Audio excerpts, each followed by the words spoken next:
won't go wobbly about the gays. I've been solid. I mean, I remember her saying, I've been solid in my support for traditional marriage since, for the time that I've been in office and everything else. And it's like, but once they've decided that's not the case anymore, we have to forgive it completely. And anyone who still thinks that way is a terrible person, but they're not.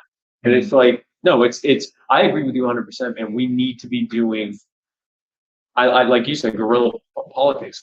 This is why I think we need to pick our nominees way earlier.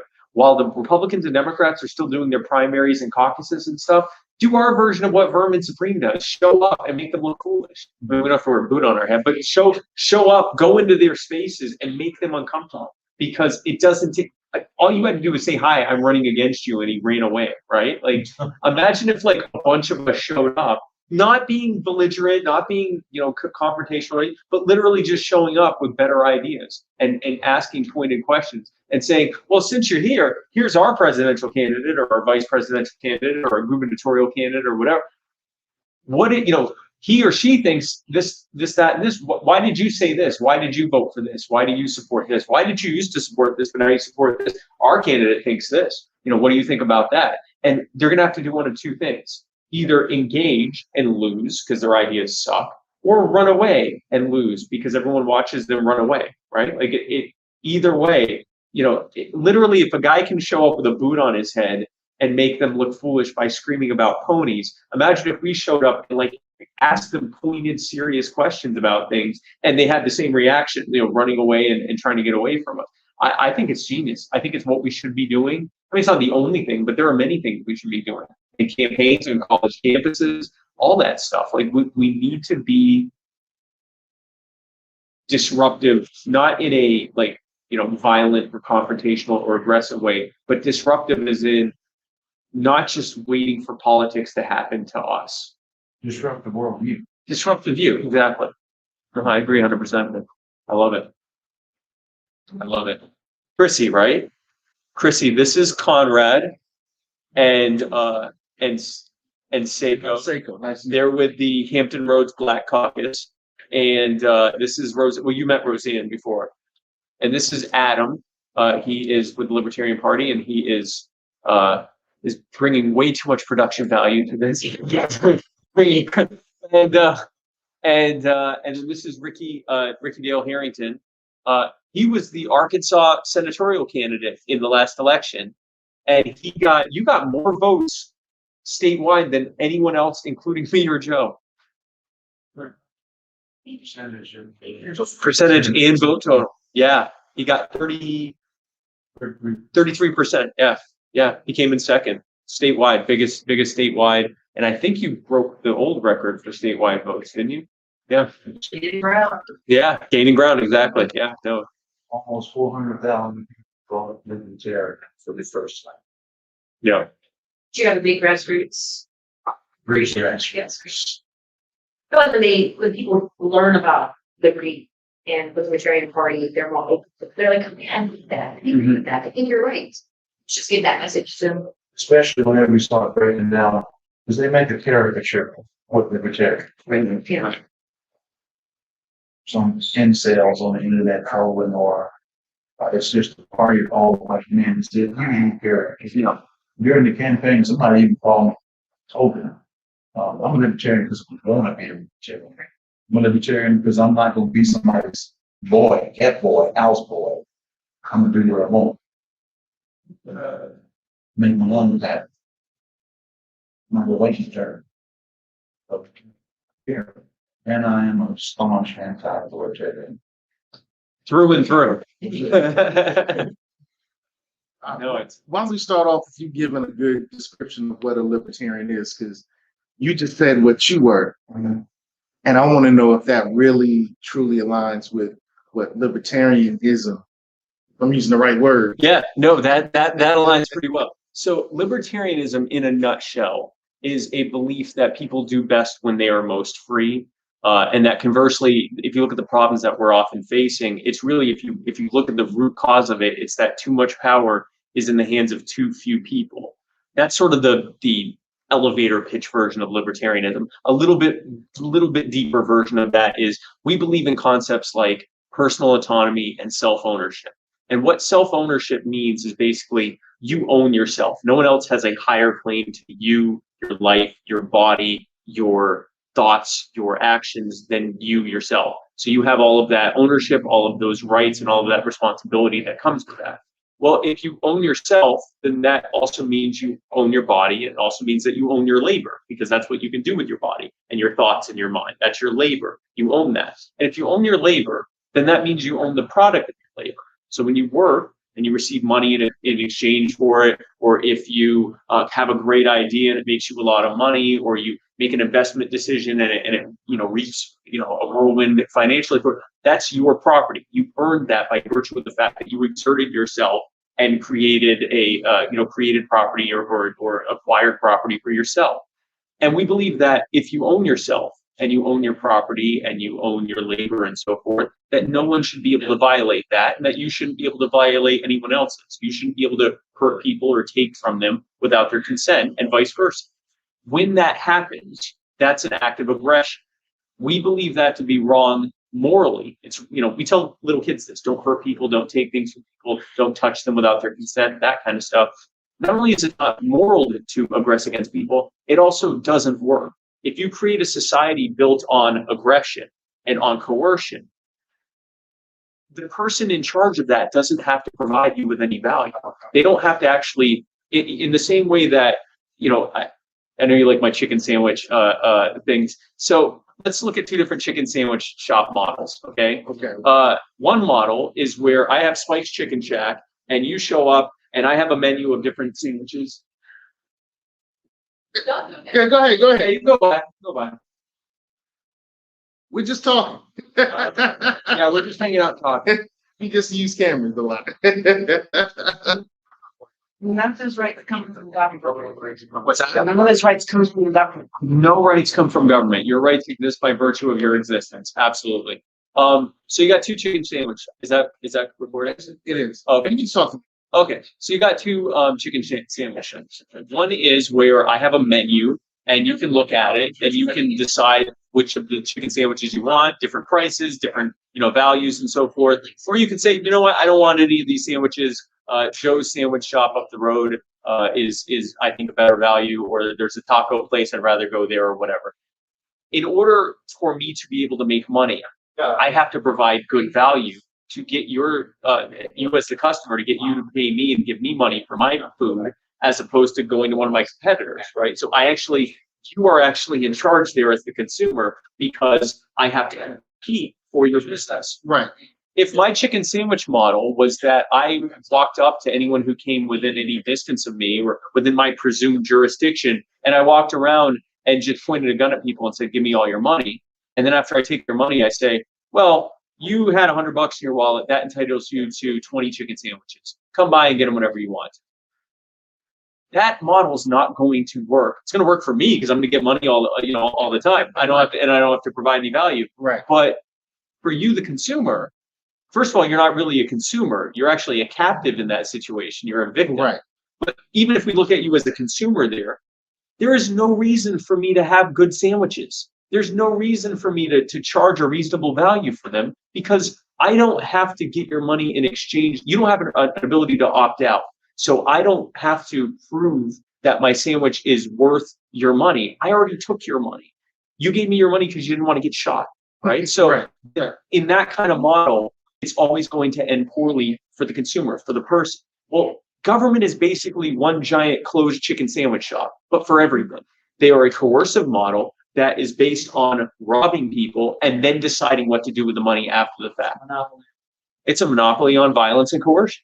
And so libertarians believe that model, not only is it not morally right, it also doesn't work very well. It certainly doesn't work for the poorest among us, the most marginalized among us, those who are not politically well-heeled. And it doesn't really work for the vast majority of people. It works for the people in power and the well-heeled, politically connected cronies who put them in office in exchange for the favors that they get. So that's sort of the longer version of libertarianism and what we believe as it relates to, what government should or should not be doing. A government, in order for it to be considered legitimate, the only thing it should really be doing is protecting the lives and rights and property of the people in its presumed jurisdiction. and that's it. As soon as it goes outside of that, it's not only aggressing against us and from a moral and ethical standpoint, it's also not providing value. It's destroying capital that could otherwise be used in much better and fairer and more dynamic and more equitable ways. You know what? I hate to do this because I feel like I'm taking over, and I have a tendency to do that. But I would love to have you sit next to Spike. And I love that. yeah, because I think it would be a great visual for one. And secondarily, I'd like to ask you how you arrived in the Libertarian Party. I'd like to hear this too. I don't think I've ever heard your Genesis story. So, for the uninitiated, if you can introduce yourself on the microphones. And Well, my name is Ricky Dale Harrington Jr., former candidate, United States Senate, current candidate for governor of Arkansas. And I've always had a little bit of a libertarian streak in me, especially seeing people in power abuse their power and abuse others. And I just always had issues with that, even as a Democrat. But I spent 2 years of my life as a missionary in China. Over there in China, they do not issue people missionary visas. So it was undercover type stuff, trying to spread the gospel of Jesus Christ. And in 2016, 2015, we saw that was a weird kind of a political campaign season. And I just was very disenchanted with the candidates, and especially after that hack that had happened at the DNC. And it kind of showed that they were pushing Hillary over Bernie Sanders. And so I don't know if I can deal with that. How can we really have free elections if you have a party kind of set up one candidate over the other rather than just the delegates picking the candidates? And so I kind of just went head first into the Libertarian Party. I voted for Gary Johnson, and I started getting involved in local chapters in the state of Arkansas. So it's kind of straightforward to me. And I just saw this hyper-partisanship that's going on right now in our country is pushing us to a very dangerous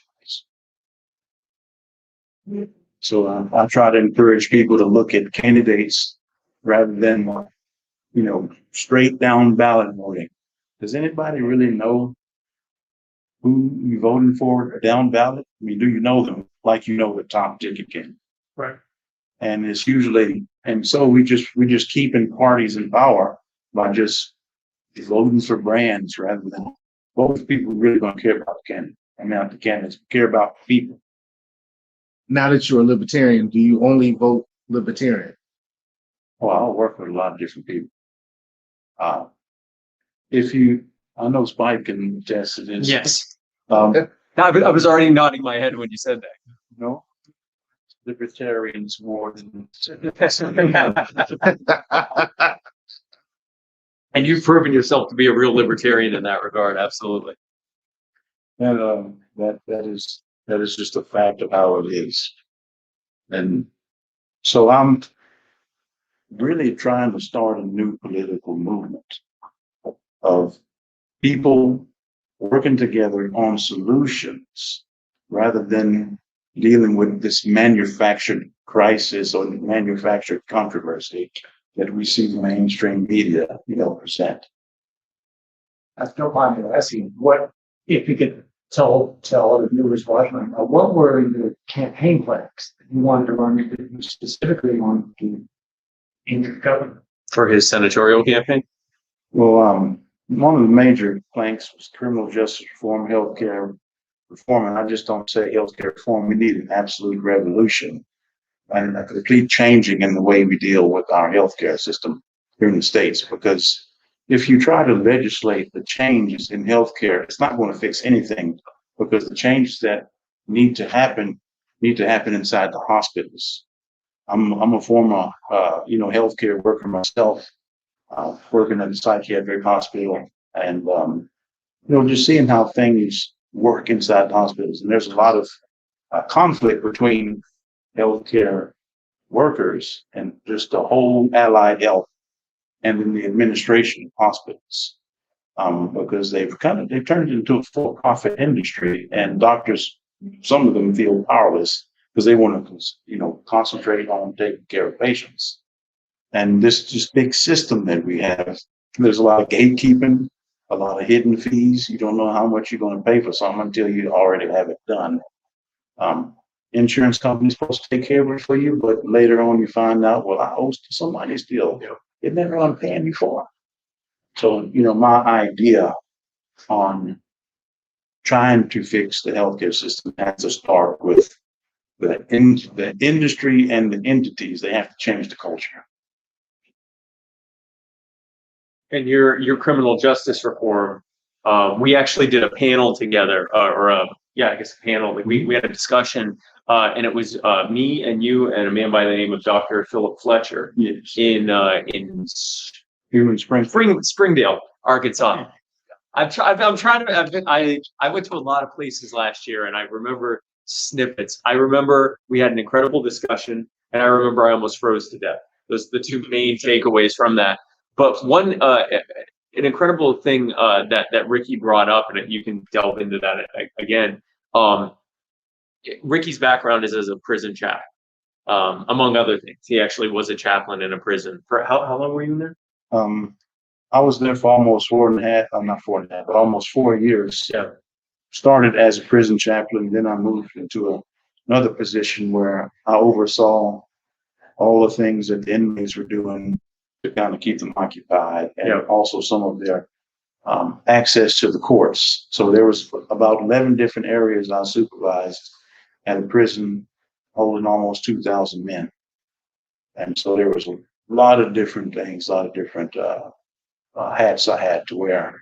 But I saw, especially dealing with some of the legal issues and giving the inmates access to the courts, and definitely making sure that we don't have any innocent people in prison. And the oddest experience, of course, was providing chaplain services during 8 executions.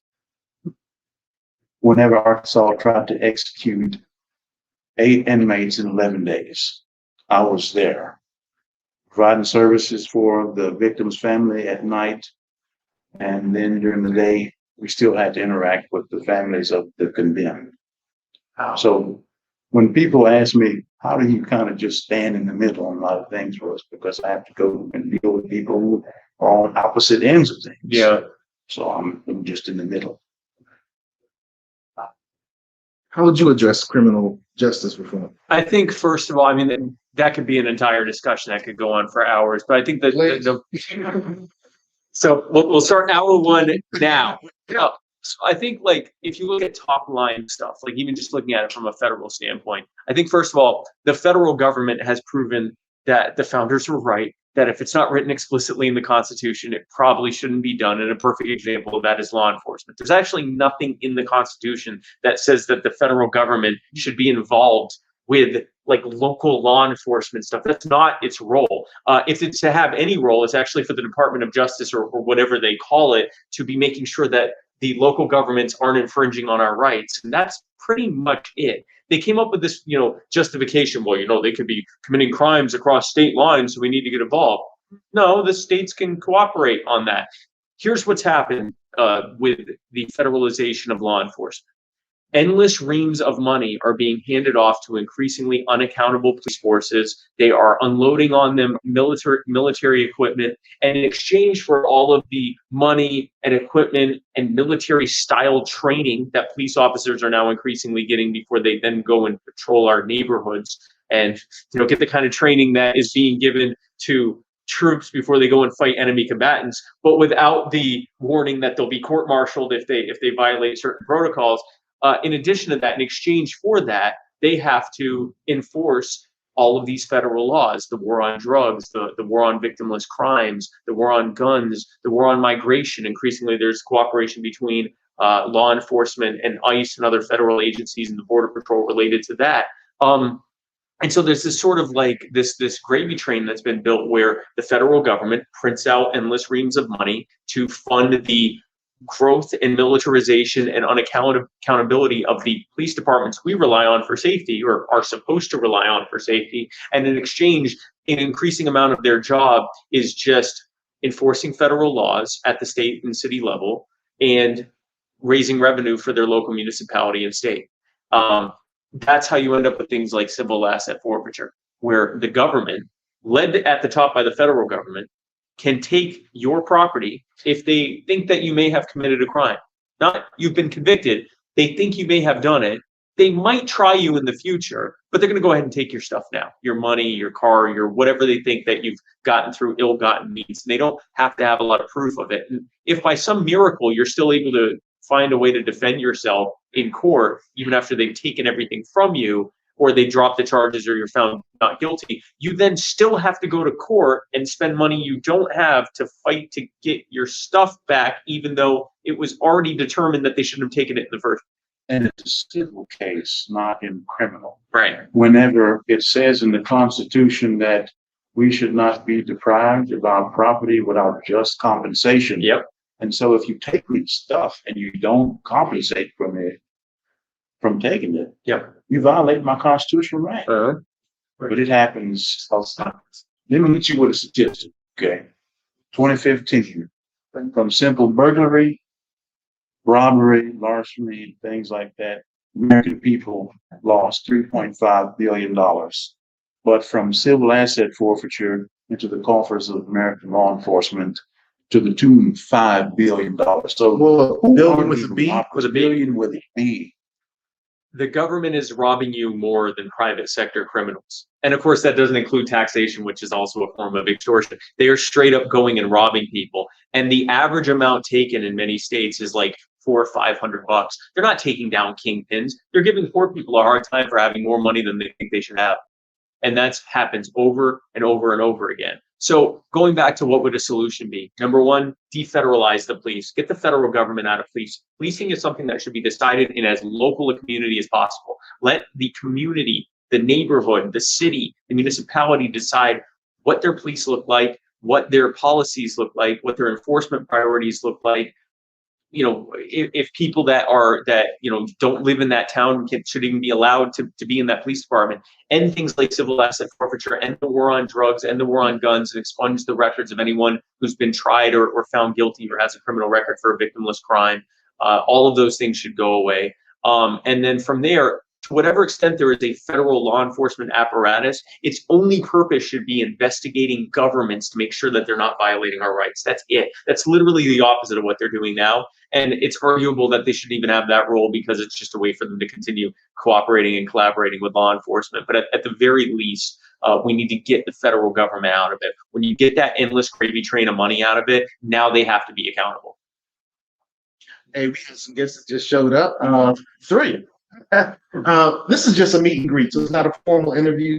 You can ask questions. You can jump in, you can butt in. Yeah. Nobody's running this. So, all right.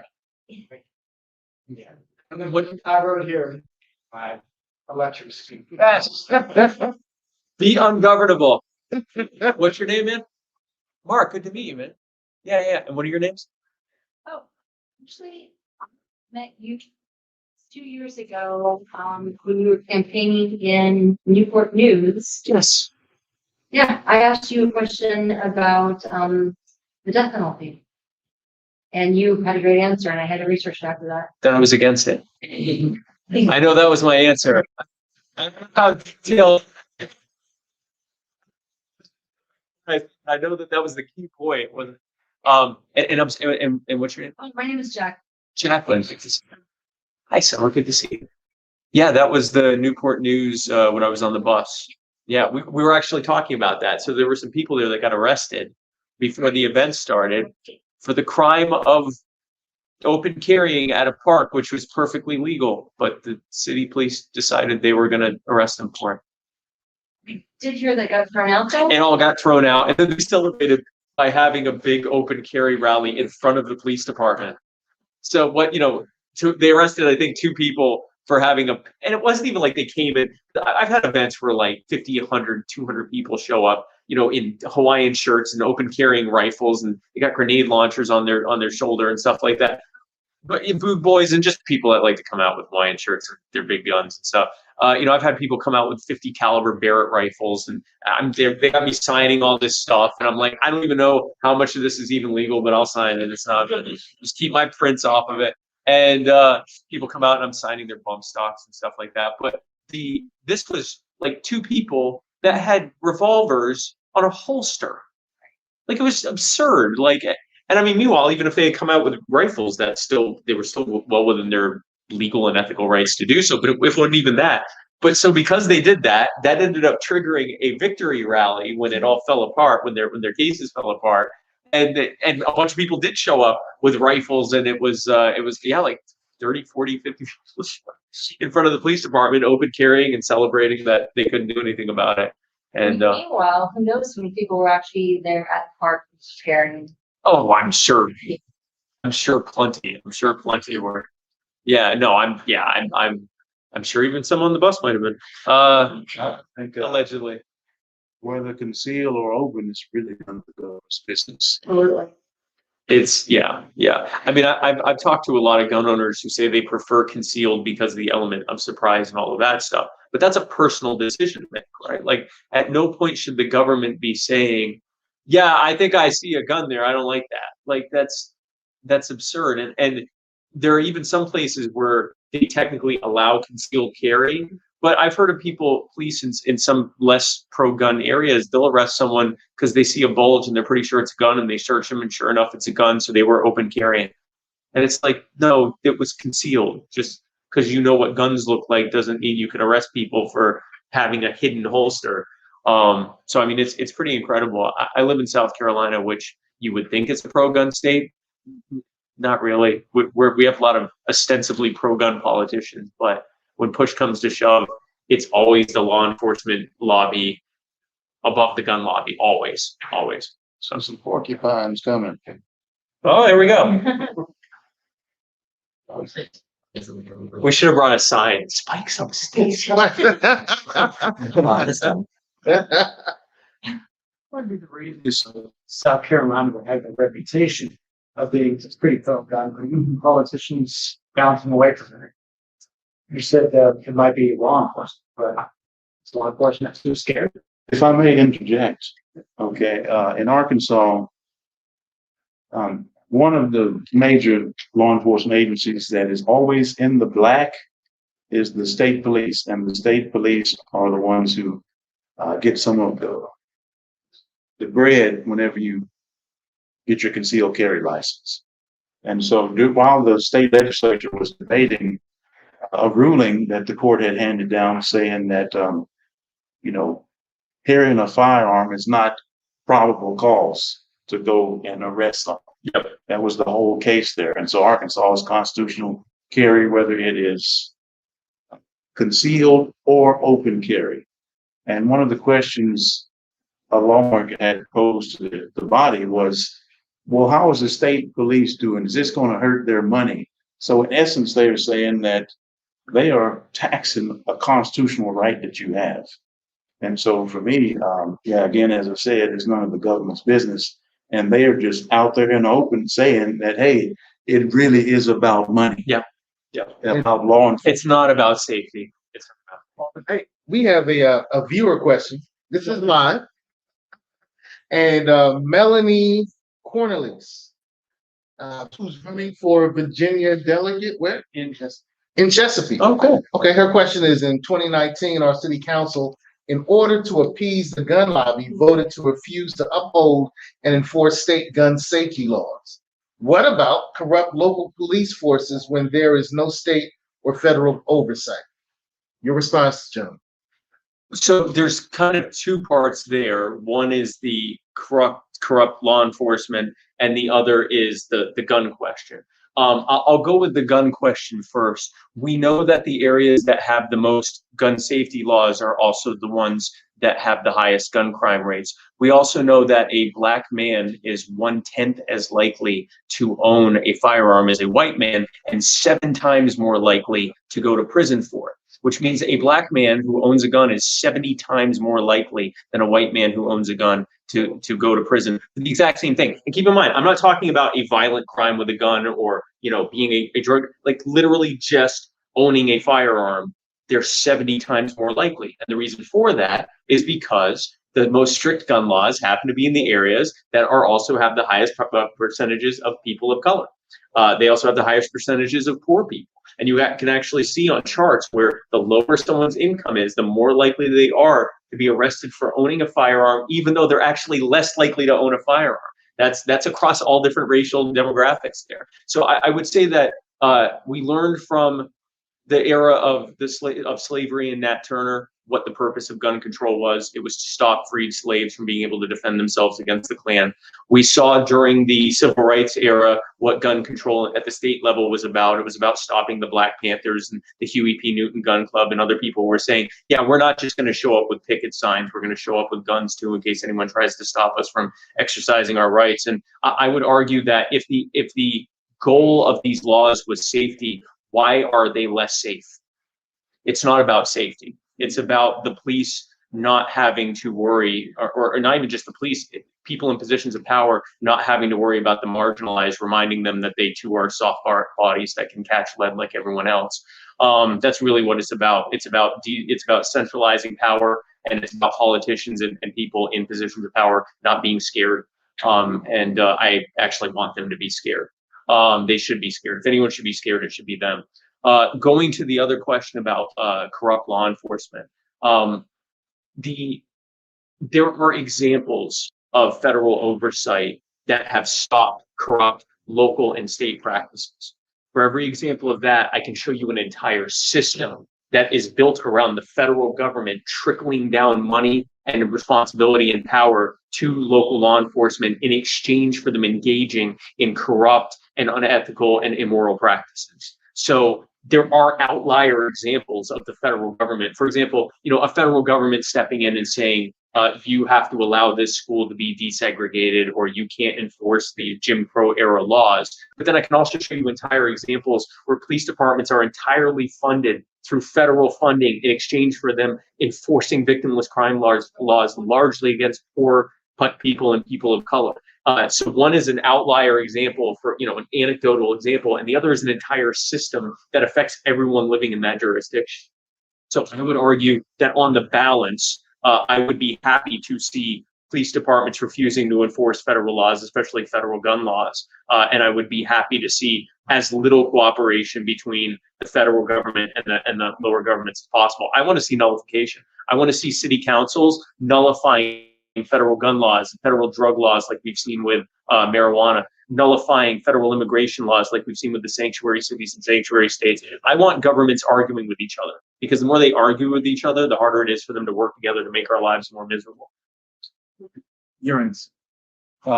Especially the second question, and this is coming from working in the law enforcement, criminal justice, and corrections. There were a lot of instances where we had staff bringing in contraband, whether it be cell phones or bringing in drugs. There was a big problem with K2. And sometimes they would test that stuff, the synthetic marijuana. It'd just be raid spray on some potpourri. And, those guys were killing over, vomiting, and things like that. But whenever it comes to power, and you know that nobody can touch you and nobody can do anything to you because you got it like that, you heavy like that, it's easy for people to engage in corrupt behavior. And so for me, as again, I said before, always had this streak of looking at people who have the authority and how they behave. And I would speak to a friend of mine, and he encouraged me to, well, if you feel that strongly about it, why don't you try to become a police officer yourself? So I tried that. And he was like, why don't you just go in there and be IA? People might hate you for it, but I don't really care, because at the end of the day, the only thing that matters is if we're going to do the right thing or not. That is the only thing that matters. Hey, we have more Wolverine porcupine. Porcupines. I'm learning. Which is now, after many years of it being the unofficial mascot, It is now the official mascot of the Libertarian Party. And in true Libertarian fashion, we all immediately rejected it because then we don't like it. Like, no, it was supposed to be unofficial. We didn't want this written down. No, like literally, I saw people that were like, well, now I don't want to. Now I want it to be like the honey badger or something like that. It was like, So like Wolverine. Wolverine would actually be kind of cool. Wolverine or Hugh Tasmanian. Jackson would have him as Oh, Hugh Jackman, yeah. And what are your names? Travis and Lex. Good to meet you guys. Thank you for coming. Yeah, we're having an informal discussion that turned into an interview and a documentary on the spot. And we just determined this about 3 minutes before you got here. So yeah, I'm Spike Cohen, and this is Ricky Dale Harrington, who, for those who don't know, Ricky was the Arkansas Senate candidate for the Libertarian Party in the last election, and he broke every statewide record that the Libertarian Party had. And when I'm saying that, I don't mean in Arkansas, I mean in the entire country. He got more votes statewide in the last election than anyone did, including me and Joe. We didn't do as well in any state as he did in his own. He is such a badass, if I may, that he, when he was running, he qualified for the debates against Tom Cotton. Tom Cotton didn't show up. He didn't want to debate Ricky, which, in all fairness, all he was going to do was lose to Ricky. So why would he show up? I mean, why would really? Like, I mean, it's like, I hope that he does it. He's not going to, because why would he show up and lose? But as a result of that, Ricky got just over an hour of prime time debate time in Arkansas, where he got to. I guess they still called it a debate, but it was basically you answering questions. It was a panel of journalists, and they asked me questions. Just explain my stance on it. And so millions of people got to be exposed to libertarianism because Ricky stepped up and ran for office and at this point, statewide offices, we haven't won any, but he was able to get millions of people to see for the first time what libertarianism was, and hundreds of thousands of them voted libertarian for the first time. And the Arkansas Party has been able to grow leaps and bounds as a result of that, because of this one man right here. Do you mind if we ask what people who are trying to become libertarian candidates should do to try to model some of your success? Well, number one, I would say is you need to know the people that you want to represent. At the end of the day, it's about the people. And oh man, I'm not going to finish people with this one. A libertarian offending libertarian. Okay, so we understand the economics behind a lot of libertarian philosophy. Yep. Don't lead that. Don't lead with that. Yes. Chico County is a county in the Delta of Arkansas, a lot of farming. I'm not going to make a connection with people talking about Austrian economics. If you feel strongly, about it, I understand that. Right. But nobody knows about that in the voter constituent. Our party is, in the grand scheme of things, we're still a small party, and we need to go and talk to people about things they can easily grasp. Explain it like we're talking to a bunch of 8-year-olds. Because really, whenever we communicate one another on that simple level, we have breakthroughs. And if we can start working on things that we already agree on, we will have the tools and the understanding and the roadmap on how to deal with these issues that we disagree with one another. So that's kind of my philosophy and approach to making this head ground. Did you find your person or on social media to be your best leader?